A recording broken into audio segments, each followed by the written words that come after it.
We were late to set once. We were in the car going set, and a Celine Dion song in French started playing on the radio, and he wouldn't leave until the song was over, and it was like a 4-minute song. This terrible things to hear as a director. Like your cast is just singing to Celine Dion in the car while you're waiting on set. But anyway. Yeah.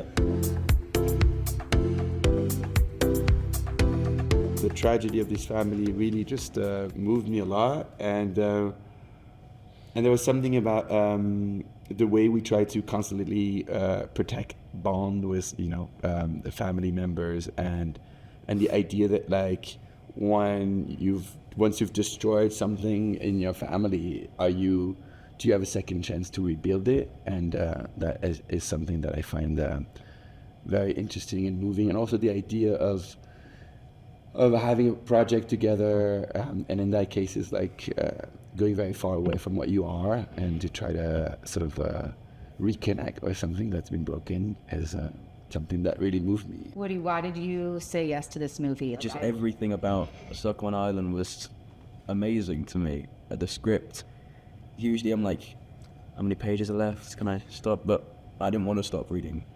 It really drew me in. I thought it was well balanced with the tragedy and the more lighthearted moments. I think it was just an amazing experience as well.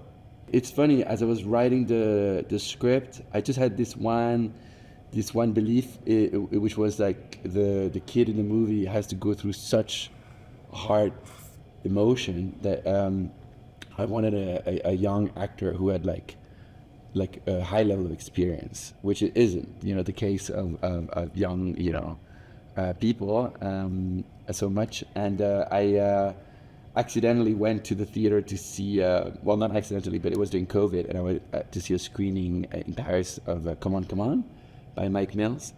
And I was just blown away by Woody's performance, to be honest. I just thought it was just so vulnerable and young, but also just so mature. And I think at the time you were like 12. Younger. I was 9. He was 9. And then with Swan, he's also just, it is very hard not to feel empathy for him.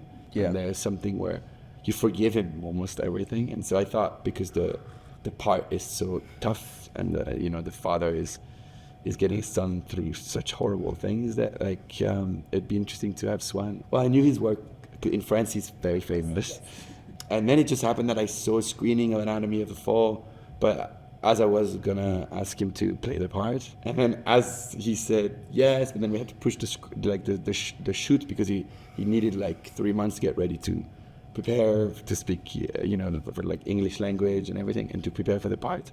Suddenly, like the whole like sexy lawyer thing happened, and it was just really, really funny. From Come On, Come On, was there anything that was really hard? I think the hardest thing was working with Joaquin, because I respect him so much. I'm like such a big fan of it, but he made it as easy as he could, and he made it really, really easy. But just sometimes it would be a bit threatening working with Joaquin Phoenix, because he's like so amazing at what he does, and I hadn't really worked before.